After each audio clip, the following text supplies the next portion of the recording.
Hey guys, we're down here in the Hollis rebreather final assembly and packaging space. I'm going to walk you through the assembly of a complete Prism 2. You can see on the table here we've got all the individual components laid out. They've already been pre-built and tested, but we're going to go ahead and assemble them into a complete rebreather. Right here we've got the Prism 2 scrubber head. Scrubber head is the heart of the unit. All of the electronics are contained inside of here, and the user replaceable batteries are up top. We've got a Petrol 2 controller, LED HUD, and dive can cable connectors. Right here we've got the bucket assembly and scrubber basket. You're going to see our bucket is clear. A big advantage here is that you can visually confirm that your scrubber is packed without taking the unit apart.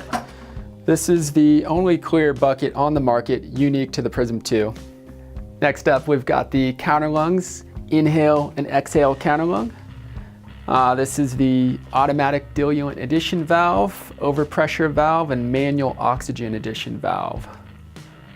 Okay, right here we've got the Prism mouthpiece, very simple on-off operation.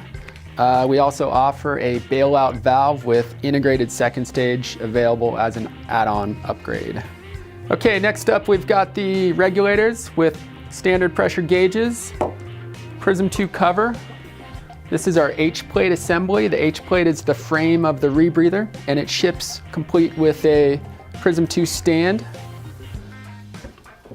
This is our hardware pack, optional cylinders with the Hollis rebreather tank valve.